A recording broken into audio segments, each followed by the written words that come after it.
हम स्टार्ट करने वाले हैं श्वेतारोपनिषद, जो हमारा पहला योग उपनिषद है। तो यहाँ पे सबसे पहले ओवरव्यू आ जाता है उपनिषद का। तो जो हमारा श्वेतारोपनिषद है, इसमें यह हमारा कृष्ण यजुर्वेद से लिया गया, जो हम पहले अभी जान चुके हैं। फिर आ जाता है अध्याय। तो टोटल हमारे 6 अध्याय हैं, लेकिन सिलेबस के अकॉर्डिंग यानी कि नेट जेआरएफ की तैयारी के लिए हमें केवल सेकंड और सिक्स्थ चैप्टर ही पढ़ना है। कुछ मंत्र आएंगे पहले चैप्टर के या किसी और चैप्टर के, जो इम्पोर्टेंट होंगे वो यहाँ पे इंक्लूडेड होंगे। बाकी हमें सेकंड और सिक्स्थ चैप्टर पे ज्यादा फोकस करना है। इसमें टोटल जो मंत्र हैं श्वेतारोपनिषद में 113 मंत्र हैं। और श्वेता उपनिषद का नाम क्यों पड़ा? क्योंकि श्वेता ऋषि के नाम से ही इसका नामकरण हुआ है, इसलिए हम इसको श्वेतारोपनिषद कहते हैं। तो यहाँ पे देखेंगे आप, 2 चैप्टर हैं, अध्याय 2, अध्याय 6। अध्याय 2 में हमें क्या क्या पढ़ना है? ध्यान योग की विधि पढ़नी है, ध्यान विधि का महत्व पढ़ना है, ध्यान के लिए उपयुक्त स्थान पढ़ना है, प्राणायाम का क्रम पढ़ना है, प्राणायाम की महत्वता पढ़नी है, महत्व क्या है, योग सिद्धि के पूर्व लक्षण क्या है, ये पूर्व लक्षण हमें याद रखने हैं, योग सिद्धि का महत्व क्या है और तत्वज्ञ क्या है। तो कोशिश करेंगे हम अध्याय 2 आज कंप्लीट कर लें।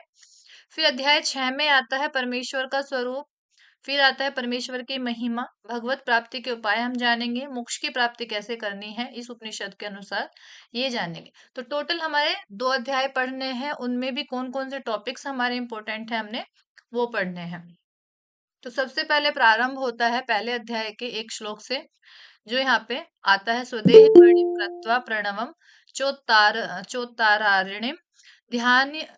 ये कौन आ रहा है? ध्यान निर्मथना भ्यासाद देवम पश्येन्नि गूढ़वत। तो यहाँ पे बोला गया है अपने शरीर को नीचे की अरणी और प्रणव को ऊपर की अरणी बनाकर, यानी अरणी जो है हमारा, इसका मीनिंग होता है लकड़ी। यहाँ पे 2 लकड़ी की बात की गई है, यानी कि शरीर और प्रणव। जब शरीर से हम प्रणव का जप करते रहेंगे, तो यहाँ पे बोला गया है 2 लकड़ी को रगड़ते हुए, है ना।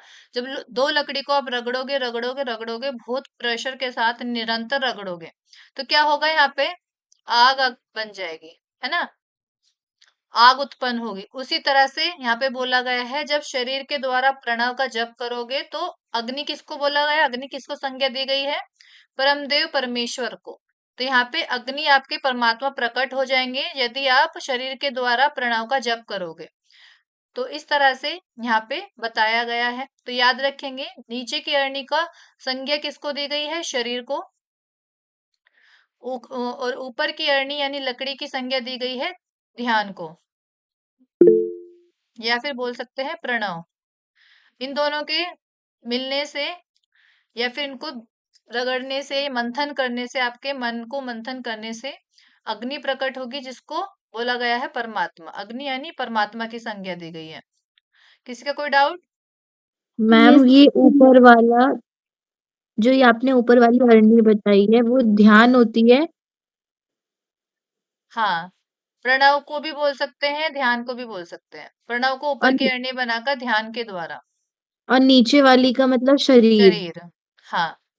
और ठीक इससे है। उत्पन्न होगा परमात्मा, उत्पन्न होंगे, परमेश्वर दिखने लगेंगे। बोलो। ठीक है। ये जो आपने बताया श्लोक का अर्थ, तो इसमें श्लोक याद करना है या सिर्फ अर्थ अर्थ से हो जाएगा?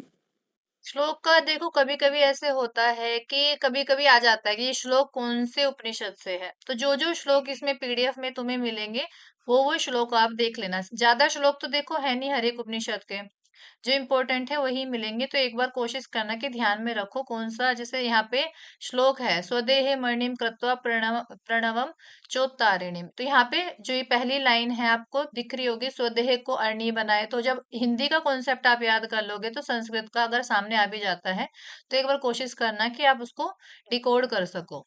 नहीं तो फिर इनको श्लोक को याद ही कर लो। श्लोक को याद करना पड़ेगा, जो इम्पोर्टेंट स्लाइड में दिए गए हैं। जब क्वेश्चन पेपर आप देखेंगे, तो उसमें देखेंगे डायरेक्ट श्लोक आ जा रहा है। 2-3 बार हो चुका है श्लोक आगे कौन से उपनिषद से है, तो फिर आपको फाइंड आउट करना पड़ता है। तो अभी से याद करके चलोगे तो ठीक है, नहीं तो 18 श्लोक के 18 उपनिषद के अलग अलग श्लोक और अलग अलग कॉन्सेप्ट लेके चलोगे तो वहां पे आपको बहुत ज्यादा कंफ्यूजन हो जाएगा। तो अभी से याद करके चलना है, इसलिए कह रही हूँ जैसे मैं एक दिन पढ़ाती हूँ तो अगले दिन सुनूंगी, ठीक है। है ना। तो ये आपको यहाँ पे कॉन्सेप्ट याद करना है अरणी वाला। यहाँ पे 2 अरणी है, नीचे वाला शरीर है, ऊपर वाला बोला गया है प्रणव के द्वारा, है ना। यहाँ पे बोला है प्रणव, ऊपर वाली जो अरणी हो जाएगी प्रणव हो जाएगा, प्रणव के द्वारा ध्यान करना है। इससे जो अग्नि उत्पन्न होगी वो आपकी होगी परमात्मा, परमदेव, परमेश्वर। ध्याना निर्मथनाभ्यासा, ध्यान के द्वारा मथना है, उसके बाद परमदेव आपके प्रकट हो जाएंगे। तो ये हुआ पहले अध्याय का 14th श्लोक। अब सेकंड अध्याय शुरू होगा आपका, जिसमें सबसे पहले बताया गया है मन को किस प्रकार शुद्ध करना है, परमात्मा को किस प्रकार प्राप्त करना है। तो यहाँ पे बोला गया है अग्निर्यत्राभिमथ्यते, वायुर्यत्राभियुज्यते, सोमो यत्रातिरिच्यते, तत्र संजायते मनः। यानी कि अग्नि का मंथन करना है ओमकार के उच्चारण से। यहाँ पे अग्निर यत्राभिमथ्यते का मतलब है अग्नि का मंथन करना है, किसके द्वारा, ओमकार के उच्चारण के द्वारा। फिर बोला है प्राण वायु, यानी वायु यत्राभि युज्यते, यानी प्राण वायु का निरोध करना है प्राणायाम से। फिर है सोमो यत्रातिरिच्यते, यानी सोमरस का जो पान होगा वो आनंद भाव से होगा। और इसके बाद बताया संजायत तत्र संजायते मन, यानी मन आपका शुद्ध हो जाता है। तो 3 क्रियाएं करनी है, अग्नि का मंथन करना है, प्राण वायु का निरोध करना है और सोमरस का पान करना है। किस प्रकार करना है, अग्नि का जो मंथन करना है वो ओमकार का उच्चारण करना है, ओम का उच्चारण करना है। प्राण वायु का निरोध करना है प्राणायाम से, और उसके बाद सोमरस जो है आनंद भाव से प्राप्ति होगी। तो मन को शुद्ध करने के 3 तरीके आपको याद रखने हैं। नेक्स्ट है ध्यान विधि। तो आपका सेकंड चैप्टर के 8th श्लोक में आ जाता है ध्यान की विधि के बारे में। वेरी इंपॉर्टेंट है, ठीक है, बहुत ज्यादा इंपॉर्टेंट है, इससे 1-2 बार क्वेश्चन आ चुके हैं। तो यहाँ पे बोला गया है त्रिरुन्नतम स्थाप्य समम शरीरम, 3 चीजों को हमारा सीधा करने के लिए बोला गया है। त्रिरुन्नत यानी 3 चीजों को उन्नत करना है और इस शरीर को स्थाप्य करना है। 3 चीजें क्या है, सिर, गला और छाती, वक्षस्थल, ठीक है।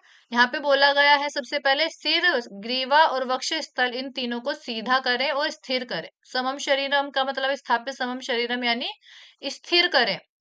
हृदयेन्द्रियाणि मनसा सन्निवेश्य, इसके बाद क्या करना है, संपूर्ण इंद्रियों को हृदय में निरुद्ध करें। शरीर को स्थिर करके बुद्धिमान मनुष्य को मन के द्वारा समस्त इंद्रियों को हृदय में निरुद्ध करना चाहिए। निरुद्ध करके फिर क्या करना है, ब्रह्मोरूपेण प्रतरेत विद्वान स्त्रोतांसि सर्वाणि भयावहानि, ओमकार रूपी नौका, ब्रह्मोरूपेण यानी ओमकार रूपी नौका द्वारा विद्वान क्या करता है, स्त्रोतांसि सर्वाणि भयावहानि, जितने भी संपूर्ण भयंकर स्रोत है, प्रवाह वासना है, उनको पार कर जाए। तो 3 चीजें हो रही हैं इसमें। श्लोक आपको याद मतलब डिकोड करना है। यहाँ पे आपको क्या करना है, डिकोड करना। भले ही आप हिंदी का कॉन्सेप्ट याद कर लो, लेकिन श्लोक को भी आपको डिकोड करना आना चाहिए, फिर एकदम से कॉन्सेप्ट आपके दिमाग में आ जाता है। या तो आप श्लोक याद कर लो, उससे हिंदी याद हो जाती है, या हिंदी याद कर लो, उससे श्लोक डिकोड हो जाता है। तो यहाँ पे पहला स्टेप है सिर, ग्रीवा और वक्ष, इसको सीधा करना है और स्थिर करना है। सेकंड क्या करना है, सभी इंद्रियों को हृदय में वश करना। इंद्रिय यानी आपकी आंख हो गई, नाक हो गई, कान हो गए, जिह्वा हो गई, त्वचा हो गई। ये आपकी 5 इंद्रियां हैं। 5 इंद्रियां हैं तो ये क्या है, बाहर की तरफ बहिर्मुखी कहलाती है। ये कहलाती है आपकी बहिर्मुखी। बहिर्मुखी यानी कि बाहर की ओर भागने वाली।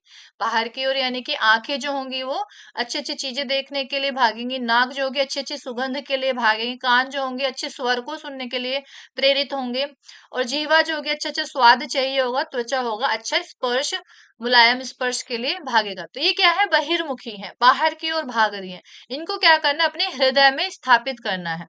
यहाँ पे बोला गया है जो इंद्रियां हैं आपकी, इंद्रियां हैं, इनको हृदय में निरुद्ध करना है, यानी कि हृदय में लेके आना है। बाहर से बहिर्मुखी है, इनको अंतर्मुखी बनाना है, इनको अंतर्मुखी बनाना है कि यानी कि इन इंद्रियों का मुख जो है अंदर की ओर करो। उसके बाद क्या होगा, जब अंतर्मुखी कर लोगे तो आपकी ओमकार रूपी जो नौका है उसके द्वारा, यानी कि अब यहाँ पे क्या है, ओमकार रूपी नौका के द्वारा ही आपका संपूर्ण भयंकर स्रोतों से आप पार कर जाओगे। तो ये 3 स्टेप आपने याद करने हैं और तीनों ही स्टेप आपको समझने हैं। पहला है शरीर को सीधा करो, दूसरा है इंद्रियों को हृदय में निरुद्ध करो और तीसरा है ओमकार रूपी नौका के द्वारा, ओमकार रूपी नौका है आपकी, इसके द्वारा भयंकर स्रोतों को पार कर जाओ। यानी कि संसार के जितने भी विषय हैं उनसे पार कर जाओ। समझ आया ये विधि? All clear? Yes ma'am, yes yes ma'am. Ma'am. अब यहाँ पे प्राणायाम का वर्णन मिलता है सेकंड चैप्टर के 9वें श्लोक में। यहाँ पे बोला गया है, प्राणान प्रपीडयेह संयुक्त चेष्टा क्षीणे प्राणे नासिक योच्छ्वसीत् दुष्टाश्वयुक्तमिव वाह्येन विद्वान मनो धारयेता प्रमतः। यानी कि विद्वान पुरुष को क्या चाहिए, वो आहार विहार की सभी क्रियाओं को विधिवत संपन्न करते हुए प्राणायाम की क्रिया करके जब प्राण क्षीण हो जाए तो उसे नासिका से बाहर निकाल दे। अब यहाँ पे सबसे पहले चीज है आपका आहार विहार बोला गया है, ठीक है। यहाँ पे सबसे पहले बोला गया है आहार विहार करो, उसके बाद प्राणायाम करो। प्राणायाम करके क्या करना है, प्राण को क्षीण कर देना है, यानी कि बिल्कुल सूक्ष्म कर देना है प्राण को। उसके बाद नासिका से बाहर निकालना है। तीसरा जो स्टेप हो गया वो हो गया नासिका से बाहर निकालना, ठीक। फिर नासिका से बाहर निकालने के बाद यहाँ पे क्या बोला गया है, अभी मन की बात हो रही है। चौथा स्टेप जो हो जाएगा, मन को वश में करो, ठीक है। 4 स्टेप हो गए। सबसे पहले तो आहार विहार सही करो। उसके बाद प्राणायाम से प्राण को क्षीण करो, यानी कि सूक्ष्म से सूक्ष्म करो।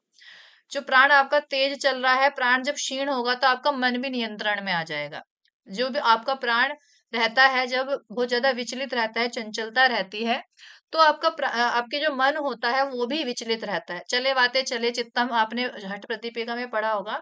यानी कि जब वात चलती है तो आपका चित्त भी चलता है, यानी कि चित्त भी चंचल रहता है। उसी तरह से यहाँ पे बोला है प्राणायाम के द्वारा हमें प्राण को क्षीण करना है और फिर नासिका से निकाल देना है। और फिर बोला है मन को वश में करो। अब यहाँ पे एक एग्जाम्पल दिया गया है कि जिस प्रकार सारथी दुष्ट अश्वों से युक्त रथ को अत्यंत सावधानी से, अब यहाँ पे सारथी है और रथ है, ठीक है। तो क्या करता है, अगर आपके जो अश्व है, अश्व यानी घोड़े, यदि वो दुष्ट होते हैं तो सारथी का क्या काम होता है, रथ को लक्ष्य तक पहुंचाना। जिस प्रकार जो सारथी है, यहाँ पे बोला है सारथी है दुष्ट अश्वों से युक्त रथ को अत्यंत सावधानी से लक्ष्य की ओर ले जाता है, उसी प्रकार विद्वान पुरुष इस मन को अत्यंत जागरूक होकर वश में किए रहे। यानी कि जो हमारा मन है वो इधर उधर किसकी वजह से भाग रहा है, दुष्ट घोड़ों की वजह से। दुष्ट घोड़े क्या है हमारे यहाँ पे, इंद्रियां, जिस किसी का भी पास है। ठीक है। तो दुष्ट घोड़े हैं हमारे यहाँ पे, इंद्रियां हैं। इंद्रियों को यहाँ पे दुष्ट घोड़े बोला गया है और सारथी को बोला गया है आपका मन। जो मन है आपका यहाँ पे सारथी हो जाएगा। तो उसी तरह से यहाँ पे संज्ञा दी गई है, दुष्ट घोड़े हो जाएंगे इंद्रियां, रथ हो जाएगा आपका शरीर और मन हो जाएगा आपका सारथी। उस तरह से आपको मन को वश में करना है। तो ये प्राणायाम का बताया गया है श्वेता उपनिषद में। सबसे पहले आहार विहार सही करना है, इसके बाद प्राणायाम की प्रक्रिया के द्वारा प्राण क्षीण करना है, तीसरा नासिका से निकाल देना है और उसके बाद मन को वश में करना है, जैसे सारथी दुष्ट अश्वों के से युक्त रथ को अपने वश में करता है और लक्ष्य की ओर ले जाता। तो हमारा लक्ष्य है ईश्वर प्राप्ति, तो यहाँ पे उसी का एग्जाम्पल दिया गया है। समझ आया? यहाँ पे देखो, दुष्टाश्व युक्त मिव वाह्येनम, जिस प्रकार दुष्ट अश्वों से युक्त वाहन को विद्वान अपना लक्ष्य तक पहुंचाता है, उसी तरह से आप मन को धारण करो, यानी मनोधार्येता प्रमता, उस मन को आप अपने वश में कर लो, धारण कर लो। यहाँ पे प्राणान प्रपीडये है संयुक्त चेष्ट क्षीणे प्राणे नासिक योच्छ वसीत, यानी प्राण को आपने क्षीण कर देना है और संयुक्त आहार विहार के द्वारा और नासिका से बाहर निकाल देना है।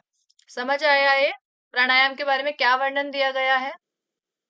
मैम हाँ बोलो। मैम सारथी और दुष्ट अश्वों का आपने क्या बताया था? इंद्रियां क्या थी कि किसको बताई यहाँ थी? पे जो सारथी है आपका वो हाँ, है मन। मन ठीक है। और जो दुष्ट अश्व है, हम्म। दुष्ट अश्व या घोड़े, दुष्ट अश्व का घोड़े। मतलब है जो बेलगाम है, जो इधर उधर भाग रहे हैं, तो वो हो जाएंगे आपकी इंद्रियां। इंद्रियां। हाँ, इंद्रियां इधर भाग ठीक रही है हैं मैम। तो सारथी क्या करता है, इन घोड़ों को अपने वश में करता है। उसी प्रकार आपका जो प्राणायाम के द्वारा आपको मन को वश में करना है। समझ आया? हाँ मैम आ गया। ठीक है, आगे बढ़ते हैं। अब यहाँ पे स्थान बताया है, ये स्थान आपको याद रखना है स्टेप बाय स्टेप। यहाँ पे आपको ये श्लोक भी याद रखना है और इसका स्थान के बारे में भी याद करना है। तो सबसे पहले आता है समे शुचौ शर्करा वददिन वालुका विवर्जिते शब्द जलाश्रयाधिभि मनोनुकूले नातु चक्षु पीडने गुहा निवाताश्रणे प्रयोजित। तो सबसे पहले आ जाता है समय। समय का मतलब होता है समतल। शुचे, शुचे यानी कि शुद्ध, शुद्ध भूमि। फिर आता है कंकड़ अग्नि और बालू से रहित, तो शर्करा बोला जाता है कंकड़ को। अनिल है यहाँ पे, शर्करा व दिन वालू का, या तो अनिल आएगा यहाँ पे। मतलब इसको अगर तोड़ेंगे तो यहाँ पे आएगा अनिल, अनिल बोले तो अनिल नहीं, शर्करा वद दिन वालू का विवर्जित। तो यहाँ पे एक वर्ड है जो अग्नि की संज्ञा है। फिर है वालू का यानी कि बालू। और ये तीन चीजें हो गई, समतल शुद्ध भूमि हो गई, समय शुचो, सकरा वददिन वालू का विवर्जित यानी कि जल शब्द ये कंकड़ अग्नि बालू से रहित। फिर आता है शब्द जलाश्रयादि भी, शब्द जल और आश्रय की दृष्टि से पूर्ण अनुकूल। फिर आता है मनोनुकूल यानी कि मन के अनुकूल। दूसरा आ जाएगा चक्षु पीड़े, ना तो चक्षु पीड़ने यानी कि नेत्रों को पीड़ा ना देने वाले। गुहा निवाता श्रेणे, गुहा आदि वायु शून्य, वायु शून्य निवात यानी वायु शून्य स्थान प्रयोजित, ऐसे जगह पे ध्यान योग करना चाहिए।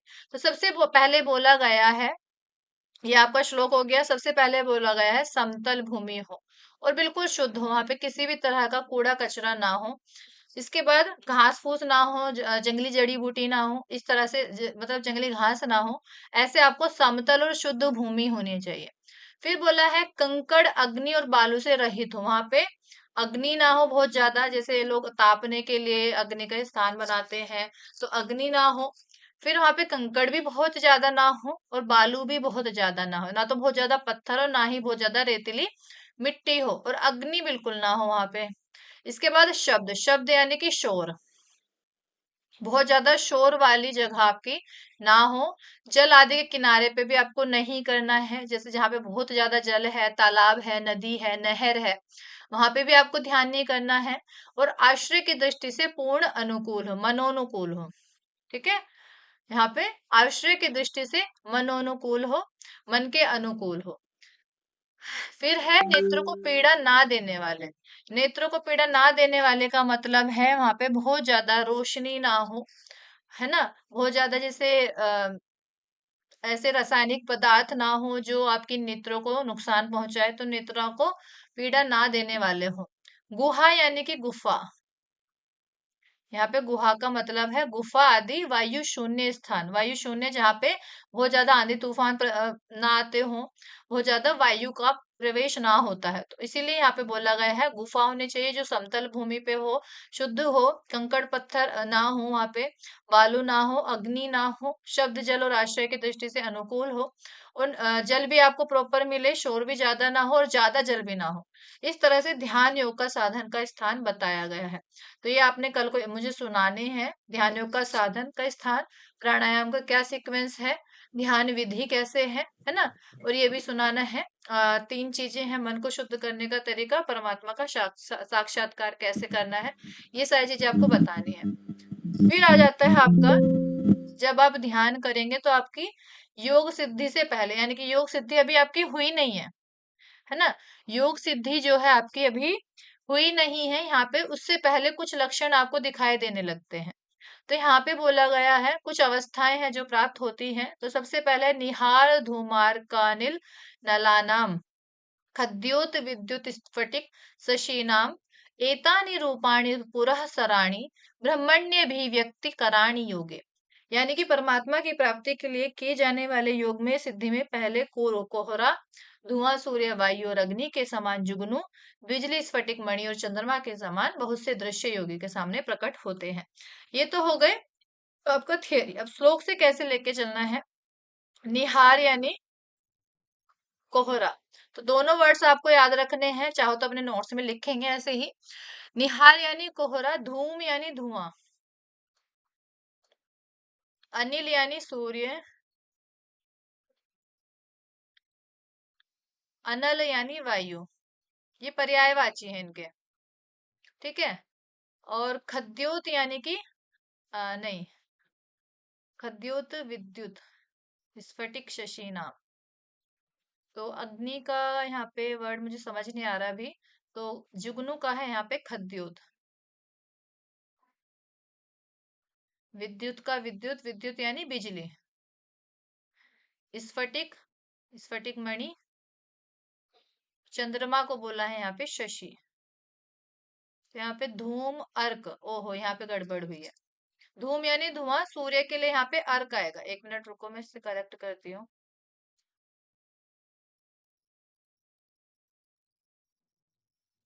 इनको लिख लेंगे आप, ये जो यहाँ पे पर्यायवाची आ रहे हैं। सूर्य के लिए आया है यहाँ पे अर्क, धूम अर्क। वायु के लिए आया है अनिल और अग्नि के लिए आया है अनल, ठीक है। इनके पर्यायवाची में से दोनों में से किसी में से भी आपको एक क्वेश्चन पूछा जा सकता है। तो निहार भी पूछ सकते हैं, कोहरा भी पूछ सकते हैं, धूम भी पूछ सकते हैं, धुआं। तो यहाँ पे बोला गया है योग शुद्धि के पूर्व हमें ये लक्षण दिखाई देता है। सबसे पहले कोहरा, फिर धुआं, फिर सूर्य, फिर वायु, अग्नि, फिर जुगनू, फिर विद्युत, फिर स्फटिक मणि और फिर चंद्रमा। इस तरह से हमें योग सिद्धि के पूर्व लक्षण मिलते हैं। ये आपको सीक्वेंस से याद करना है, ठीक है। जब योग सिद्धि मिलने वाली होती है उससे पहले हमें ये सभी लक्षण दिखाई देते हैं। तो दोनों सीक्वेंस आपने याद रखने हैं। लिख लिया सभी ने।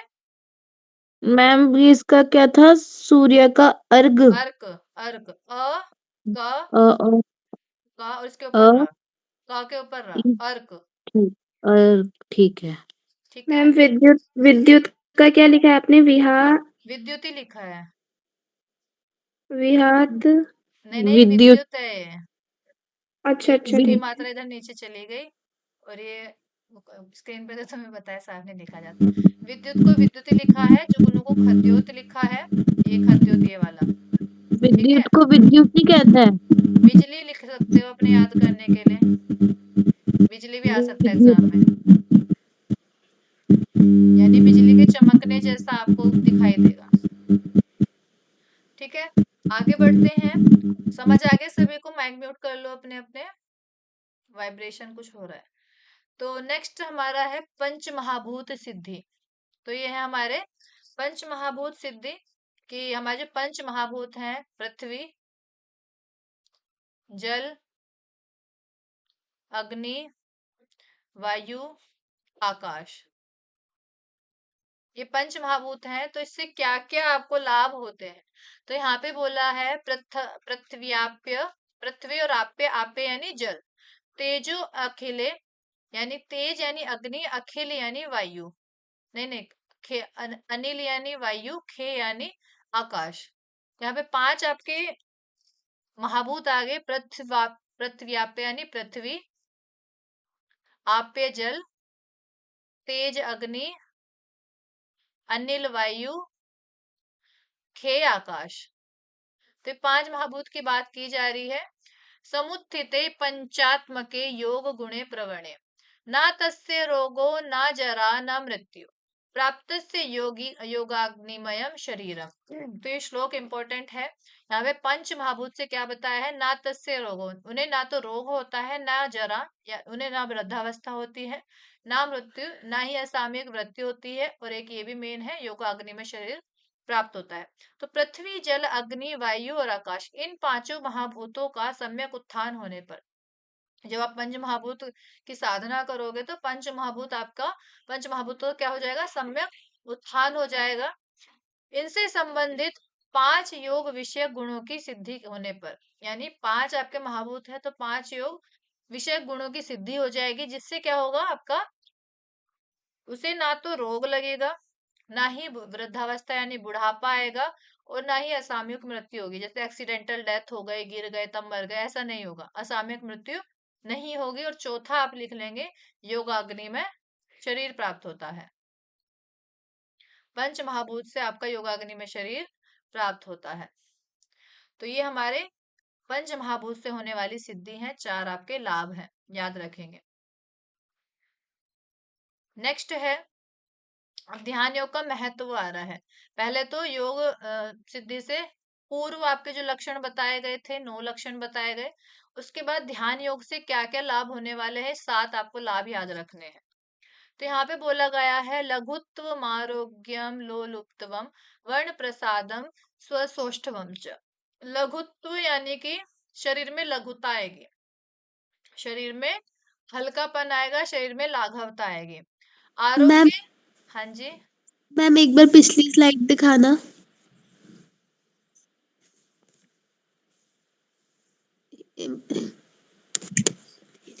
तो यहाँ पे योग सिद्धि का पहला लक्षण है लघुत्व। लघुत्व यानी शरीर में लाघवता, शरीर में हल्कापन। फिर है आरोग्य, आरोग्यम यानी आरोग्य यानी कि किसी तरह का रोग नहीं लगेगा, आरोग्यता का मतलब है रोग का ना होना। फिर है अलोलुप्तवम, अलोलुप्तवम है आपका विषयों में आसक्ति ना होना, विषयों में आसक्ति ना होना अलोलुप्तवम कहलाता है। नेक्स्ट है वर्ण प्रसादम। वर्ण प्रसादम बोले तो शारीरिक वर्ण की उज्ज्वलता, आपका जो शरीर में उज्ज्वलता आ जाएगी, आपका जैसे बोलते हैं ना ग्लो बढ़िया, तो वही है वर्ण प्रसादम, आपका ग्लो बढ़ जाएगा, आपकी सुंदरता बढ़ जाएगी। स्वर सौष्ठवम यानी कि स्वर में भी आपकी मधुरता आ जाएगी। फिर आ जाएगा गंध शुभो। गंध शुभो का मतलब है आपके शरीर में शुभ गंध आने लगेगी। मूत्र पुरीश मल्पम, मूत्र पुरीश मल्पम, मूत्र होता है आपका यूरिन, पुरीश होता है आपका जो फीकल मैटर होता है, ठीक है, जो फीकल मैटर होता है वो होता है आपका पुरीश, मूत्र यानी कि आपका यूरिन। तो यूरिन मल मूत्र की कमी हो जाएगी। योग प्रवृत्तिम प्रथमाम वदंती, तो योग के जो विद्वान है, जो हमारे योग के साधक हैं, उन्होंने ऐसा बोला है। तो शरीर का हल्कापन हो जाएगा, आरोग्यता आएगी, विषय शक्ति की निवृत्ति होगी, शारीरिक वर्ण की उज्ज्वलता होगी, स्वर की मधुरता होगी, शरीर में सुगंध होगी, मल मूत्र कम हो जाएगा, और योग की यही पहली सिद्धि कहलाती है। अब यहाँ पे बोला है, यथेव बिंबम मृद्योपलिप्तम तेजोमयम भ्राजते तत्सुधांतम तद्वात्मत्वं प्रसमीक्षया देहि एकम कृतार्थो भवते वीत शोकः। यानी जिस प्रकार मिट्टी से मलिन हुए प्रकाशित रत्न को भली भांति धोने पर वह चमकने लगता है, यथेव बिंबम मृद्यो लिप्तम यानी कि जो मलिन हुआ रत्न है वो धोने पर तेजोमय हो जाता है, चमकने लगता है, उसी प्रकार शरीरधारी जीवात्मा मल से रहित होकर, ये ध्यान का ही लाभ बताया गया है, इसी प्रकार जीवात्मा मल से रहित होकर आत्म तत्व को भली भांति प्रत्यक्ष करके, यानी कि आत्म साक्षात्कार, आत्म तत्व यानी परमात्मा का साक्षात्कार, आत्मा का आत्म साक्षात्कार हो जाता है, और केवल्य अवस्था, केवल्य बोला जाता है मोक्ष को। तो यहाँ पे मोक्ष की प्राप्ति आपको हो जाती है, और सब प्रकार के दुख से आप रहित होकर कृतकृत्य हो जाते हो, लाभप्रद हो जाते हो। तो ये हुआ आपका योग सिद्धि और ध्यान योग का महत्व।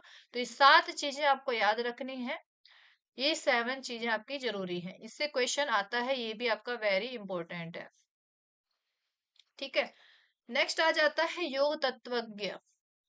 अब यहाँ पे जब आप कृतकृत्य हो जाते हो, कैवल्य की प्राप्ति कर लेते हो, परमात्मा की प्राप्ति कर लेते हो, आत्म तत्व की प्राप्ति कर लेते हो, तो क्या होता है उसके बाद, जब वह योगी यह दीपक के समान प्रकाश में आत्म तत्व के द्वारा ब्रह्म तत्व का साक्षात्कार कर लेता है, तब वह अजन्मा हो जाता है, यानी कि दोबारा कभी रीबर्थ नहीं होगा, और अजन्मा यानी रीबर्थ नहीं होगा, निश्चल हो जाएगा, समस्त तत्वों से विशुद्ध हो जाएगा, किसी भी तत्व से वो जुड़ा हुआ नहीं होगा, जितने भी पंच तत्व पंच महाभूत हैं उनसे परे हो जाएगा, निश्चल हो जाएगा, यानी चंचलता में नहीं रहेगी।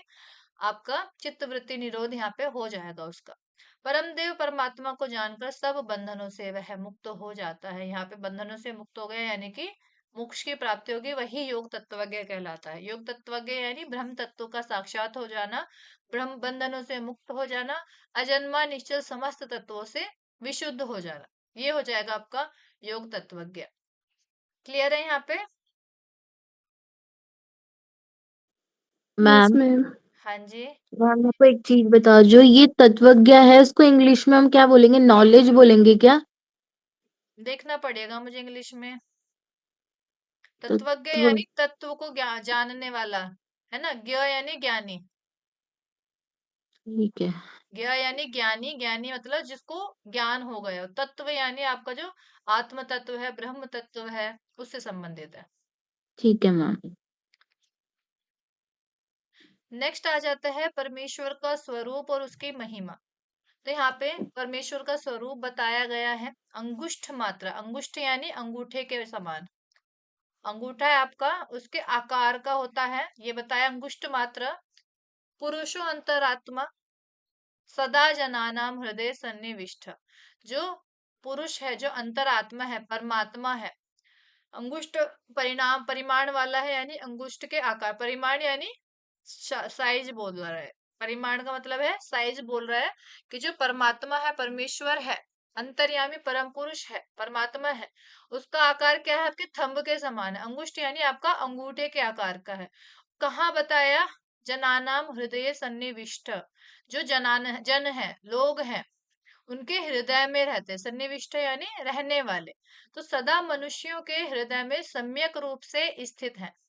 जो मनुष्य है उनके हृदय में है और अंगूठे के आकार के हैं। मन को वश में करके निर्मल हृदय एवं विशुद्ध मन से ध्यान में लाए हुए परब्रह्म परमेश्वर को जो जान लेता है, सबसे पहले तो आपको मन को वश में करना है, फिर आपको निर्मल हृदय से, विशुद्ध मन से, यानी कि विशुद्ध का मतलब होता है प्योर, बोलते ना प्योर हार्ट, है ना। निर्मल यानी प्योर हार्ट, विशुद्ध मन यानी प्योर सोल। आपका मन भी शुद्ध होना चाहिए, आपका हार्ट भी, हृदय भी शुद्ध होना चाहिए। मन से ध्यान में लाए हुए, प्योर हार्ट से, प्योर सोल से मन को वश में करके ध्यान में लाए हुए, किसको ध्यान में लाना है? परब्रह्म परमेश्वर को। जो जान लेता है वो हमारा अमर हो जाता है, यानी कभी मरता नहीं है। तो परमेश्वर का स्वरूप है और उसकी महिमा आ गई। महिमा क्या है? जो इनका ध्यान करेगा वो अमर हो जाता है। फिर आता है यहाँ पे नव द्वारे पूरे, नौ द्वार का आपका एक जगह बताया है। नव द्वारे पूरे देही हम सो लेलायते बही, वशी सर्वस्य लोकस्य स्थावरस्य चरस्थ च। संपूर्ण स्थावर, स्थावर का मतलब है ना चलने वाले, स्थावरस्य यानी ना चलने वाले, ना चलने वाले, स्थावर यानी एक जगह पे स्थिर रहने वाले। जंगम, जंगम का मतलब है चलने वाले, चर यानी चलने वाले, जगत को वश में रखने वाला। तो यहाँ पे बताया गया है संपूर्ण स्थावर और जंगम जगत को वश में रखने वाले। इस संसार में देखा होगा आपके पास टेबल है, कुर्सी है, खिड़की है, ईंट है, वो सारे क्या हो जाएंगे? ना चलने वाली चीजें हो जाएंगी। जंगम यानी जितने भी जीव हैं, पशु हैं, मनुष्य हैं, सभी पक्षी हैं, वो सारे चलने वाले हो जाएंगे। इनको कौन वश में करके बैठा है? हंस रूपी हंस रूपी यानी प्रकाश में परमेश्वर। नौ द्वार वाले शरीर रूपी नगर में अंतर्यामी रूप से देही जीवात्मा है, तथा बाह्य जगत में भी वह हंस रूपी परमेश्वर लीला कर रहा है। एक तो आपका नौ द्वारों वाला शरीर बताया है, उसमें रहता है हृदय के, वहां पे हृदय में, ठीक है। यहाँ पे क्या बताया? आपका हृदय में बताया है, यानी कि नौ द्वारों वाला। आपके नौ द्वार कौन से हो गए? दो आंख, एक मुंह, ठीक है, दो कान, दो नासिका छिद्र, कितने हुए ये? पांच। दो आंख, दो नाक, एक मुंह, पांच तो ये हो गए। दो कान हो गए, छह सात, और दो हो गए आपके गुदा और उपस्थ, है ना। तो इस तरह से आपके नौ द्वार हैं, है ना। यानी कि जहां से भी बॉडी से अंदर बाहर चीजें जा सकती है वो नौ द्वार होंगे। मल आपका बाहर आता है, मूत्र आपका बाहर आता है, आंखों से पानी बाहर आता है, नासिका से श्वास बाहर आता है, मुंह से लार्वा बाहर आता है और कान से आपका मल बाहर आता है। तो इस तरह से 9 द्वार हो गए आपके शरीर के। ठीक है, 9 दरवाजे है ना। 9 दरवाजे वाला जो शरीर है वो आपका मनुष्य शरीर है। उसमें अंतर्यामी रूप देही, देही यानी देह की देही क्या होगी, देह हो जाएगा शरीर, और देही हो जाएगी आत्मा। देह की देही यानी शरीर की आत्मा। इस रूप में आपका जो परमात्मा होते हैं 9 द्वार वाले शरीर में रहते हैं। और यहाँ पे बोला है बाह्य जगत में भी वह हंस रूपी परमेश्वर लीला कर। एक तो आपके शरीर में लीला चल रही है और एक शरीर के बाहर भी लीला चल रही है। तो आपको ये जो महिमा है परमेश्वर की, परमेश्वर का स्वरूप है, ये याद रखना है। 9 द्वारे पूरे, 9 द्वार वाला जो है आपका शरीर है उसी में देही यानी आत्मा है, और वही वहां पे जो लीलायते वही यानी कि वही लीला बाहर भी चल रही है। वसी सर्वस्य लोकस्य, वही जो है सभी लोगों का स्वामी है, स्थावर हो चाहे चर हो, है ना। तो ये आपने परमेश्वर का स्वरूप और महिमा समझ आया? कोई डाउट है तो पूछो अभी। मैम आपने बोला था ना इसमें दूसरा और छठा चैप्टर पढ़ेंगे बोला था ना हमने? और मैंने ये भी बोला था कि कुछ इंपॉर्टेंट रहेंगे, ये तीसरे का है, अच्छा, ठीक और है, जो मैम एग्जाम वही की दृष्टि से इम्पोर्टेंट है वो भी आएंगे। ओके। पहले मैम स्टार्टिंग में ही पहले चैप्टर का श्लोक भी पढ़ा हमने। हाँ, हाँ, तो मैंने बोला था दूसरा और छठे पे फोकस करना है, लेकिन जो हमारे एग्जाम की दृष्टि से, एग्जाम के पॉइंट ऑफ व्यू से इम्पोर्टेंट होगा वो भी हम लोग पढ़ने वाले हैं। कनक ओके। कुछ कह रहे हो? मैम ये जो है ना बही का मतलब क्या था? बही यानी ब बाहर, बहिर्मुख। बाहर, हाँ बही ठीक है मैम, हाँ, बही बही का ठीक है। मतलब है बाहर की ओर, शरीर के बाहर की ओर। अंतर यानी शरीर के अंदर की तरफ बात कर रहे हैं। ठीक है मैम। ओके ना, वो प्रॉब्लम तो नहीं हो रही ना? हिंदी में इंग्लिश जरूरी है? मैं समझा रही हूँ एक एक टर्म। नहीं नहीं मैम, इतना तो पढ़ ही लूंगी मैं। हाँ, क्योंकि ये बहुत इजी टर्म है और एग्जाम में जब हिंदी में क्वेश्चन करोगे ज्यादा अच्छा रहेगा। पीवाईक्यू देखना इंग्लिश में समझ में भी नहीं आएगा। हाँ मैम, कोई दिक्कत नहीं, क्योंकि अभी जो सर पढ़ा रहे हैं हिंदी में ही पढ़ रही हूँ मैं, शिव संहिता वगैरह सारा। हाँ हाँ, अरे हम्म। इंग्लिश में तो जाना ही नहीं चाहिए। एना मैं देखो मैं क्या प्रमोट करती हूँ, एनाटोमी हुआ, हाँ मैम इन साइकोलॉजी हुआ, साइकोलॉजी, रिसर्च। और जो पेपर वन के टॉपिक्स हैं वो मिक्स में पढ़ लो। चाहे तुम टीचिंग हुआ, रिसर्च हुआ, आईसीटी हुआ, कम्युनिकेशन हुआ, ये चाहे आप मिक्स में पढ़ लो, हिंदी इंग्लिश में पढ़ लो, कोई दिक्कत नहीं। एनाटॉमी है, हाँ, साइकोलॉजी है, ये आपको इंग्लिश में पढ़ना जरूरी होता है, अच्छा होता है। डायट भी आपको इंग्लिश में। वहीं पे मैं मैं ये हाँ इंग्लिश में ही पढ़ रही हूँ। पेपर फर्स्ट तो मैम जो आप पढ़ा रहे हो सारा इंग्लिश में ही पढ़ रही हूँ, बस ये थोड़ा सा ये स्पिरिचुअल टेक्स्ट जो है इनको हिंदी में देख रही हूँ।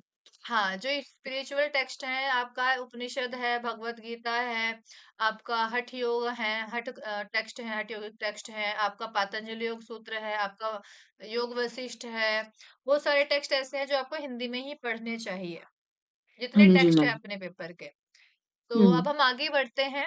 यहाँ पे परमेश्वर का स्वरूप और उसकी महिमा की बात की गई है। 6th चैप्टर है, यहाँ पे बोला गया है। अभी तो हमने स्वरूप क्या देखा था, 9 जो द्वारों वाला शरीर उसमें रहता है, हृदय में रहते हैं। ठीक है, हृदय में रहते हैं ऐसे हमने जाना। शरीर के अंदर भी है, शरीर के बाहर भी है, हंस रूप में। ठीक, अब मैम यहाँ पे लेकिन इस जो तीसरे वाले में पढ़ा था वो भी परमेश्वर का स्वरूप और उसकी महिमा था, अब ये भी है, हाँ तो हाँ, तो तो फिर ये सेम ही है। मतलब ये 6th चैप्टर में परमेश्वर का स्वरूप और महिमा बताई गई है, और 3rd चैप्टर में परमेश्वर का स्वरूप और महिमा बताई तो गई है। इसमें क्वेश्चन कैसे पूछेंगे तीसरे से इससे कैसे? ये तुम्हारा सीक्वेंस में आ सकता है, श्वेता श्वेतर उपनिषद के अनुसार सीक्वेंस में मतलब कौन सी चीजें आ जाएंगी। तो दोनों ही आपको याद रखना है श्वेता श्वेतर उपनिषद से। ऐसे नहीं पूछा जाएगा परमेश्वर का स्वरूप क्या है, महिमा क्या है, नहीं। वहां ओके। पे आपको क्वेश्चन में मतलब देखेंगे हम, पीवाईक्यू भी देखेंगे किस प्रकार से आते हैं, तभी हम डिस्कस करेंगे चीजों को, है ना। आपको बस ये चीजें याद रखनी है। परमेश्वर का स्वरूप यहाँ पे क्या बताया गया है 3rd चैप्टर में, इसको चैप्टर वाइज, पहले तो चैप्टर वाइज याद करना है, फिर किस चैप्टर में क्या बताया गया है वो याद रखना है, किस उपनिषद में बताया गया है। क्वेश्चन मैं अभी समझा नहीं पाऊंगी किस टाइप के क्वेश्चन आते हैं, क्योंकि कई बार तो मैचिंग के क्वेश्चन आ जाते हैं, कई बार असर्शन रीजन के क्वेश्चन आ जाते हैं। तो कई बार आपका ऐसे 5 पॉइंट दे दिए, उसमें से कोई 2 आपके श्वेता श्वेतर उपनिषद के, उन्हें फाइंड आउट करो। तो ऐसे आते हैं क्वेश्चन कुछ आपके योग कुंडलिनी, क्योंकि हम परमेश्वर का जो स्वरूप है ना, ये केवल श्वेतर उपनिषद में नहीं पढ़ेंगे, और उपनिषद में भी पढ़ेंगे। तो उनका मिक्स करके 5 चीजें दे दी, उसमें से आपको 2 फाइंड आउट करनी है, श्वेतर उपनिषद में से कौन सा है। तो तभी फाइंड आउट कर पाओगे, तो जब श्वेतर उपनिषद के ये चीजें याद करोगे और ये चीजें याद करोगे, परमेश्वर का स्वरूप क्या बताया गया श्वेतर उपनिषद में। चैप्टर वाइज मत जाओ कि अलग अलग है, ये जानो कि श्वेतर उपनिषद से है। ठीक है, ओके। बाकी हम लोग PYQ देख लेंगे तब समझ आ जाएगा। अब यहाँ पे जीवात्मा का स्वरूप बताया गया, वहां पे क्या था, परमेश्वर का बताया था, परमेश्वर किस प्रकार हमारे शरीर में रहते हैं। अब जीवात्मा की बात की जा रही है ना। देही आया था पीछे, वही जीवात्मा का बिल्कुल डिटेल्ड स्वरूप बताया है। यहाँ पे बताया है आराग्र मात्र बालाग्रशत भागस्य। आराग्र मत यानी सूजे की नोक के समान कोई चीज है जो, जिसे सूजा बोला है। जैसे हम सुई की बात कर लेते हैं, सुई का एग्जाम्पल ले लेते हैं। सुई है हमारी, उस सुई की जो चोंच होती है, देखा कितनी सी होती है, इतनी बारीक होती है। उसके समान हमारे जीवात्मा का स्वरूप बताया, कितनी छोटी हमारी आत्मा होती है। फिर क्या बोला है, बालाग्रशत भाग से, बाल का जो अग्र भाग है उसका शत भाग यानी 100 भाग करो, उसका भी एक भाग हो जाएगा। बालाग्रशत भाग से, ये संस्कृत में भी याद रखना है, आराग्र मात्र बालाग्रशत भाग से, और हिंदी में भी याद रखना है, सूजे की नोक के समान, या बाल की नोक के 100 भाग करो। एक बाल है आपका, उसका आपने 100 भाग करे। ठीक है, अब इन 100 भाग का भी एक भाग लिया और उसके भी 100 भाग करे। अब सोचो आपका बाल कितना पतला होता है ना। उसके आपने 100 भाग किए, यानी माइक्रोस्कोप से भी करोगे 100 भाग, कितना बिल्कुल आपको दिखेगा भी नहीं, माइक्रोस्कोप से देखना पड़ेगा। अब उस एक भाग का भी, जो 100 भाग एक बाल के कर लिए, उसका भी 100 भाग करोगे। एक भाग का 100 भाग करे, इसमें से एक भाग लिया हमने, उस एक भाग का जब 100 बार भाग करोगे, वो एक भाग आपका आत्मा के बराबर है। तो ये आत्मा का स्वरूप बताया है। जो आपके शरीर में आत्मा है, आपकी जीवात्मा है, इतनी छोटी सी होती है। ठीक है, अब यहाँ पे परमात्मा के बारे में बताया है, ये तो हो गया आपका जीवात्मा का स्वरूप, है ना। परमात्मा का स्वरूप क्या है, सब प्राणियों में छिपा हुआ, सर्वभूतेषु गूढ़, सभी, सर्व यानी सभी, भूत यानी आपके पंच महाभूत से बना हुआ जो शरीर है, भूतेषु गूढ़, सभी प्राणियों में छुपा हुआ, सर्वव्यापी, सर्वव्यापी यानी सर्व यानी सभी जगह, व्यापी यानी व्याप्त, रहने वाला, सभी जगह रहने वाला, सभी प्राणियों में व्याप्त, समस्त प्राणियों का अंतर्यामी परमात्मा एक ही देव है। तो सर्वभूतांतरात्मा, सर्वभूतों, सर्व यानी सभी, भूत यानी पंच महाभूत, आपके 5 एलिमेंट्स है, अंतरात्मा, उनकी अंतरात्मा भी एक ही देव है। ये सभी एक ही देव है, जितने भी प्राणी हैं उनमें छिपा हुआ है, सभी जगह व्याप्त है, चाहे चल हो चाहे अचल हो, यानी कि चलने वाले जीव हो या ना चलने वाले जीव हो। जीवनी मतलब वस्तुएं, समस्त प्राणियों की जो अंतर्यामी अंतरात्मा है परमात्मा, एक ही देव है, एक ही देव है। बोलते हैं ना, अ, अरे याद नहीं आ रहा मुझे, हम वो पढ़ते हैं ना, अद्वैतवाद, है ना, अद्वैत है। अद्वैत क्या बोलता है, कोई भी चीज दो नहीं है, एक है। जब हम दर्शन पढ़ते हैं तब पढ़ते हैं अद्वैतवाद। अद्वैत का मतलब है कोई भी चीज दो नहीं है, एक है। जितने भी हम मनुष्य हैं, संसार है, इन्हें बोलते हैं सब एक ही देव है, एक ही परमात्मा के अलग अलग रूप है। तो वही परमात्मा सभी सबके कर्मों का अधिष्ठाता है, कर्माध्यक्ष, अध्यक्ष, अधिष्ठाता यानी कर्माध्यक्ष, आपके कर्मों का लेखा जोखा रखने वाला, आप कैसे कर्म करते हो, आपका अध्यक्ष, आपका अधिष्ठाता वही परमात्मा है। सर्वभूतादि वास, संपूर्ण भूतों का निवास स्थान, जहाँ पे सभी भूत रहते हैं, पंच महाभूत है, पंच महाभूत से संबंधित जीव है, ये जो पृथ्वी है वो भी हमारा परमात्मा ही, वही एक देव है। सबका साक्षी, सबका साक्षी, साक्षी किसे बोलते हैं, एक तरह से एविडेंस, यानी कि साक्षी जैसे बोलते हैं ना, ये मेरा साक्षी है। जैसे हम लोग कोर्ट में जाते हैं, है ना, कोर्ट में जाते हैं तो वहां पे एक तरह से साक्षी लेके जाते हैं, गवाह लेके जाते हैं। तो सबका साक्षी कौन है, परमात्मा है। चेतन स्वरूप है, चेता यानी चेतन स्वरूप, जिसके अंदर चेतना होती है। चेतन यानी चेतना, यानी लिविंग, सबको चेतना प्रदान करने वाला। विशुद्ध और गुणातीत, निर्गुणश्च गुणातीत, एक तो होता है गुणी, गुणी का मतलब है उसमें क्वालिटीज हैं, कुछ ना कुछ क्वालिटी है। जैसे हम देखें दूध है, दूध की अपनी क्वालिटी सफेद है ना। उसी तरह से कोई भी है, कुछ भी किसी में रंग की क्वालिटी होती है, किसी में सुगंध की क्वालिटी होती है, किसी में स्पर्श की क्वालिटी होती है, यानी कि गुणी हो जाएगा जिसमें क्वालिटी होती है। गुणातीत यानी जिसमें सतरज तम होते हैं। गुणी यानी सतरज तम वाला, गुणशील। वही गुणातीत क्या है, इन तीनों गुणों से, सत रज और तम है, इन तीनों गुणों से परे है। गुणातीत यानी तीन गुण कब काम करते हैं, जब सत रज तम समान होते हैं तो कोई भी चीज उत्पन्न नहीं होती। जब सत रज तम में विकृति आती है तब आपकी शरीर बनता है, पृथ्वी बनती है, ये सारे जो जितने पंच तत्व से चीजें बनी है वो सतरज तम की वजह से बनी है। तो गुणातीत का मतलब इन तीनों गुणों से परे है, ना तो ये जन्म लेता है ना ये मृत्यु को प्राप्त होता है। तो इस तरह से परमेश्वर का स्वरूप है, गुणातीत है। ठीक है, विशुद्ध है, गुणातीत है, तो ये परमेश्वर का स्वरूप है। तो आपको याद रखना है, सब प्राणियों में छिपा हुआ है, सर्वव्यापी है। समस्त प्राणियों का अंतर्यामी परमात्मा एक ही देव है। वही परमात्मा सबके कर्मों का अधिष्ठाता यानी कि लेखा जोखा रखने वाला है, अध्यक्ष है। संपूर्ण भूतों का निवास स्थान है, भूत यानी जीवों का, सभी जीव उन्हीं में निवास करते हैं। सबका साक्षी है, चेतन स्वरूप है, सबको चेतना प्रदान करने वाला है, विशुद्ध और गुणातीत है। समझ आया? कोई डाउट हो तो पूछो। मैम एक बार पीछे वाली स्लाइड दिखा रहा था, सचिन चोट लगी है। अभी ठीक है? समझ आया यहाँ पे परमेश्वर का स्वरूप और उसकी महिमा? सो तो नहीं गए? नहीं नहीं मैम, समझ आगे गई मैं। समझ। ठीक है, नेक्स्ट बढ़ते हैं भगवत प्राप्ति के उपाय। तो भगवत प्राप्ति में हमें तीन कर्मों के बारे में बताया है, कर्म योग, उपासना योग और ज्ञान योग। ये तीन योग के बारे में यहाँ पे वर्णन आता है। सबसे पहले आता है कर्म योग। तो कर्मयोग में बताया है, जो साधक सत्व आदि गुणों से व्याप्त कर्मों को आरंभ करके कर्म के समस्त भावों को परमात्मा को समर्पण कर देता है। परमात्मा नहीं, परमात्मा है, र लगेगा, टाइपिंग मिस्टेक है। तो यहाँ पे बोला है सत्वादी गुणों से व्याप्त कर्म, यानी कि तीन गुणों से, सत्व रज तम, ये तीन गुणों से युक्त आपको कर्म करना है।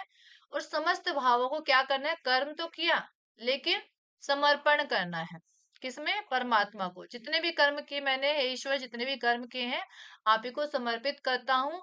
जो भी पुण्य मिलेगा इनसे वो आप ही को समर्पण करता है, क्योंकि आप सतरज तमों से, तम गुणों से युक्त कर्म कर रहे हो तो परमात्मा को समर्पित कर दो। तब उस समर्पण के भाव से साधक के कर्मों का अभाव हो जाता। आपने क्या किया, हमारा जो शरीर होता है वो कर्म फल से बंधा रहता है।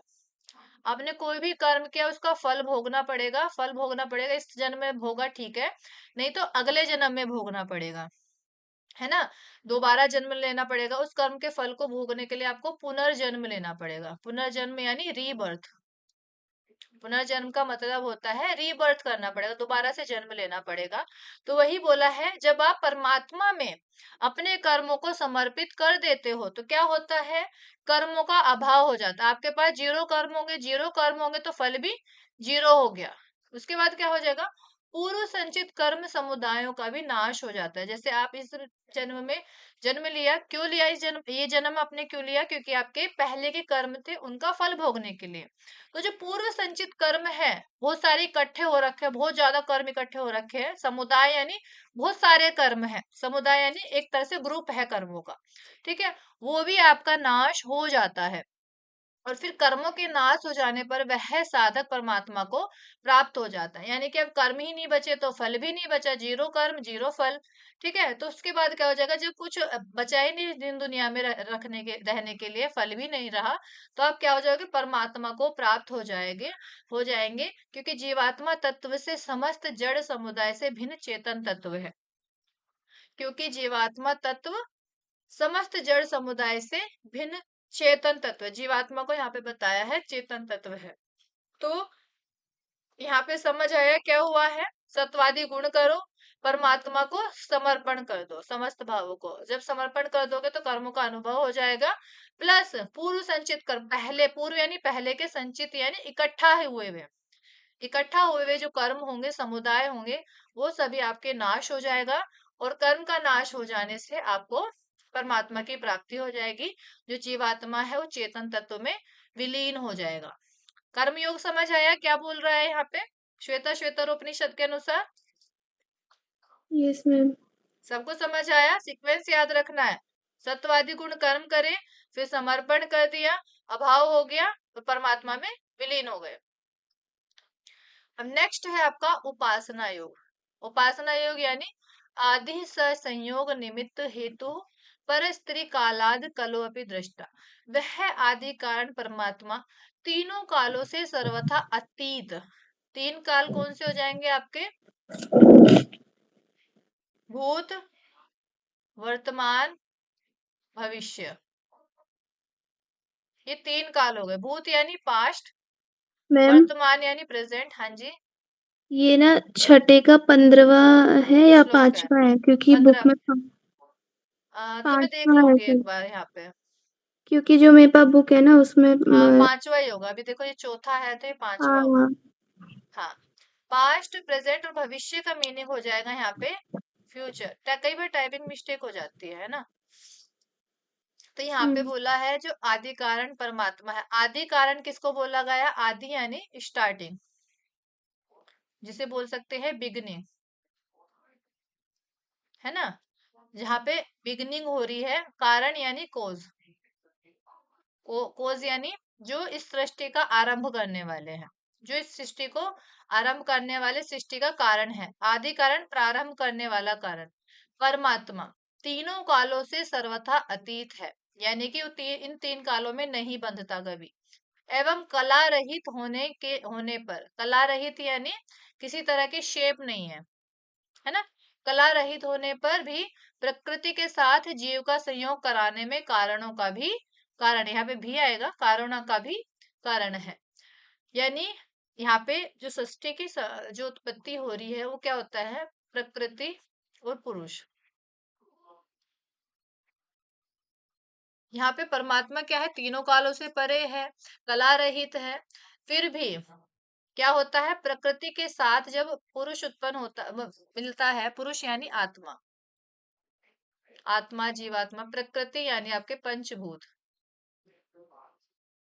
जब प्रकृति के पास पुरुष आता है यानी पंचभूत के पास आत्मा आती है, तभी ये कुछ ना कुछ उत्पत्ति होती है, चाहे वो जीव की हो चाहे संसार की हो, है ना। तो यहाँ पे क्या बोला? प्रकृति के साथ जीव का संयोग कराने में कारणों का भी कारण है। तो मेन कारण हमारा वही परमात्मा है, अपने अंतःकरण में स्थित। अब यहाँ पे परमात्मा का विराट स्वरूप बताया है। परमात्मा को आदि कारण बोल दिया, परमात्मा को तीनों कालों से अतीत बोल दिया, कला रहित बोल दिया, ठीक है।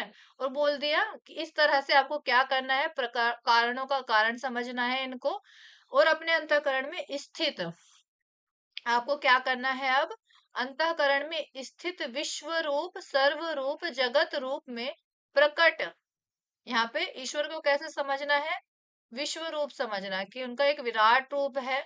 सर्व रूप यानी कि जितनी भी वस्तुएं उत्पन्न होती है उन्हीं से उत्पन्न होती हैं, जो जगत है उन्हीं के द्वारा उत्पन्न है, ठीक है। इस तरह से उनकी स्तुति करनी है। यही होता है उपासना योग। जब आप स्तुति करते हो, स्तुति करने योग्य पुराण पुरुष परमदेव परमेश्वर की उपासना करके उसे प्राप्त करते हैं। तो इस तरह से स्तुति करेंगे तो हमें क्या हो जाएगा? परमात्मा मिल जाते हैं, ठीक। अर्थात परमात्मा की उपासना से परमात्मा को प्राप्त किया जाता है। तो यहाँ पे उपासना योग का मेन जो मोटिव है वो है उपासना करो और परमात्मा की प्राप्ति करो। उपासना बोले तो स्तुति करना है, चैंटिंग बोल सकते हैं जिसे। स्तुति यानी डेली उनका अंतःकरण में ध्यान करना है, स्तुति करनी है, ये हमारा उपासना योग है। सबसे पहले महिमा बताई गई है, आदि कारण है, तीनों कालों से सर्वथा अतीत है, कला रहित है। तो यहाँ पे आपको श्लोक भी ध्यान में रखना है। आदि स संयोग निमित्त हेतु, आदि यानी आरंभ से है, आदि कारण है। संयोग निमित्त हेतु यानी संयोग कराने वाला निमित्त है, संयोग कराने वाले हैं। पर स्त्री कालाद कलो अपि दृष्टा, यानी कि तीनों कालों से परे हैं, अतीत है। कलो अपि दृष्टा यानी कला रहित है। विश्व रूप है भवभूत मीडियम, भूत में पंचभूत में, पंचभूत से उत्पन्न होने वाले देवम स्वचित स्थमुपास्य पूर्वम, चित्त में स्थित होकर आपको मुपास्य यानी उपासना करनी है, उसके बाद आपको परमात्मा की प्राप्ति हो जाएगी। उपासना योग समझ में आया सभी को? Yes doubt ma'am. कोई?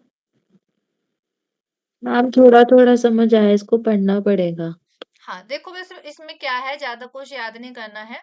इसमें क्या है, एक तो ये पॉइंट है आदि कारण है, ठीक है, तीनों कालों से परे है। तीसरा है कला रहित है। फिर बोला है यहाँ पे आपका विश्व रूप है, सर्व रूप है, जगत रूप है। ऐसा आपको अंतःकरण में उपासना करना है, ठीक है, अंतःकरण में स्तुति करनी है, उपासना करनी है। इसी उपासना से क्या होगा, परमात्मा, यानी कि जैसे एक होता है महिमा को आपने स्तुति करना है। जैसे आपने कई सारे मंत्र, श्लोक, आरती सुनी होगी। जैसे एक है गजाननम भूत गणादि सेवितम कपित जम्बू फल चारु भक्षणम। ऐसे करके यहाँ पे क्या है, गणेश जी की स्तुति की जा रही है कि जो गणेश जी हैं गज मुख के हैं, ऐसे गणों के साथ रहते हैं, ऐसे कर करके उनका जो महिमा है, उनकी जो विशेषता है, वो वहां पे आप स्तुति करते हो। जैसे ओम भूर्भुवः स्वः, वहां पे भी आप कुछ ना कुछ स्तुति कर रहे हो। जब आप अर्थ समझोगे तो आप समझोगे आप जो ईश्वर है उनके बारे में यहाँ बताया गया है, उसकी स्तुति कर रहे हो। तो वही यहाँ पे है, उपासना योग में क्या करना है, परमात्मा की स्तुति करनी है, और वही उपासना योग कहलाएगा। किस रूप में करनी है, आदि कारण है परमात्मा, तीनों कालों से सर्वथा अतीत है, कला रहित है, विश्व रूप है, सर्व रूप है, जगत रूप है। ऐसे हमें स्तुति करनी है ईश्वर की, ऐसे इमेज बनानी है, और उससे हमें परमात्मा की प्राप्ति हो जाएगी। यह है उपासना योग है। अब क्लियर हुआ? यस कनन, मैम। हाँ गुड। मैम। नेक्स्ट है ज्ञान योग। ज्ञान योग में क्या है, सवृक्ष कालाकृति भी परो अन्यो यस्मात् प्रपंच परिवर्तते अयम धर्मावहम पापनुदम भगेशम ज्ञात्वात्मस्थमृतम विश्वधाम। जिससे यह संसार रूपी प्रपंच निरंतर चलता रहता है, वह परमात्मा इस संसार रूपी वृक्ष काल आकृति आदि से अतीत एवं भिन्न है। धर्म की वृद्धि करने वाले, पाप का नाश करने वाले, संपूर्ण ऐश्वर्य के अधिपति तथा समस्त जगत के आधारभूत परमात्मा को अपने हृदय में स्थित जानकर साधक अमृत स्वरूप परब्रह्म को प्राप्त हो जाता है। अब यहाँ पे देखो, ज्ञान योग की बात की जा रही है। ज्ञान योग यानी ज्ञान की बात, ज्ञान यानी नॉलेज। नॉलेज किसकी चाहिए हमें यहाँ पे, ज्ञान किसका करना है, ईश्वर का करना है, परमात्मा का करना है।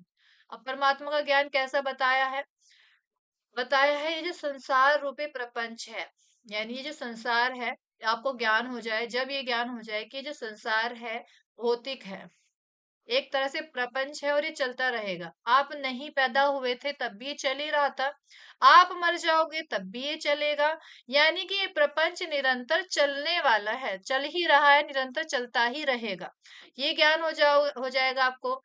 वह परमात्मा इस संसार रूपी वृक्ष, संसार क्या है, वृक्ष बता दिया, जो ये वृक्ष है काल और आकृति आदि से, संसार रूपी वृक्ष यानी जो संसार है। पहला तो निरंतर ये चलता रहेगा, प्रपंच बता दिया। फिर से पहला है प्रपंच है, संसार जो है प्रपंच है, ये चलता रहेगा। दूसरा क्या बता दिया आपका, संसार रूपी क्या है, एक वृक्ष है, और काल है, काल यानी टाइम, है ना, समय। आकृति यानी शेप, जो हमारे परमात्मा है, ना तो उनका कोई आकृति है, ना कोई शेप है, ना ही किसी समय से बंधा हुआ है, ना ही इस संसार रूपी वृक्ष में रहता है। उनसे क्या है, अतीत है, उनसे दूर है, और बिल्कुल भिन्न है। धर्म की वृद्धि करने वाले, नेक्स्ट क्या बता दिया परमात्मा के बारे में, धर्म की वृद्धि करने वाले हैं और पाप का नाश करने वाले। जब आपको ज्ञान हो जाए कि परमात्मा धर्म की वृद्धि करने वाले हैं, पाप का नाश करने वाले हैं, संपूर्ण ऐश्वर्य के अधिपति, जितने भी संसार में ऐश्वर्य है, धन है, संपत्ति है, उनके अधिपति, अधिपति यानी मालिक, ओनर, है ना, अधिपति हैं, तथा समस्त जगत के आधारभूत है। मालिक भी बता दिया, और आधार भी, बेस भी हमारा इन्हीं को बताया है। समस्त जगत के जो आधारभूत है, यानी जो भी चल रहा है इस संसार में, वो सभी परमात्मा के द्वारा चल रहा है। जब ऐसा आप हृदय में जान लोगे, हृदय में स्थित जानोगे कि जो परमात्मा है हमारे हृदय में स्थित है, इस प्रकार उन्हें क्या हो जाएगा, अमृत स्वरूप जब इस प्रकार ज्ञान हो जाएगा उन्हें, ईश्वर के बारे में जब ज्ञान हो जाएगा उन्हें, तो क्या हो जाएगा? अमृत स्वरूप परब्रह्म की प्राप्ति हो जाएगी। तो यही हमारा ज्ञान योग है। यानी कि हमें बहुत ज्यादा टेक्स्ट पढ़ने हैं, उसके बाद हमें ज्ञान लेना है, पता करना है कि ईश्वर कौन है, ईश्वर क्या है। उसके बाद हमारा क्या हो जाएगा? ईश्वर के बारे में हम बहुत सारी चीजें पता लग जाएगी कि पाप का नाश करने वाले हैं, धर्म की वृद्धि करने वाले हैं, ऐश्वर्य के स्वामी हैं, आधारभूत हैं, वृक्ष काल आकृति से अतीत है। जो प्रपंच चल रहा है ये चलता ही रहेगा। जो नित्य है, जो शाश्वत है, वो ईश्वर है, परमात्मा है। तो इस तरह से हमारा ज्ञान हो जाएगा। उस ज्ञान के द्वारा हमें क्या होगा? परब्रह्म परमात्मा की प्राप्ति होगी, और वही हमारा ज्ञान योग है। क्लियर है? ज्ञान योग क्लियर है? जल्दी बोलो। Yes ma'am. ठीक है, अब ये शॉर्ट में है ना? कर्मयोग आपने पढ़ा, कर्म और कर्मफल के समस्त भावों को क्या कर देना है? परमात्मा को समर्पित कर देना है, यही कर्मयोग है। उपासना योग क्या है? सबका कारण रूप अंतःकरण में स्थित और विश्व रूप सर्वव्यापक परमात्मा की हमें क्या करनी है? स्तुति करनी है, स्मरण करना है, वही हमारा उपासना योग है। ज्ञान योग की बात करें तो विश्व जगत के आधारभूत, यानी विश्व का जो भी आधार है वो ये परमात्मा है। परमात्मा को अपने भीतर हृदय में स्थित जानकर, दान ये शायद कुछ और आ गया, हृदय में स्थित जानकर परमात्मा का अनुभूति, परमात्मा की अनुभूति करना ही ज्ञान योग है। तो ये तीनों योग समझ आए? Yes ma'am. कर्म, उपासना और ज्ञान योग। तो आज हमारा श्वेता श्वेतरोपनिषद कंप्लीट हो गया।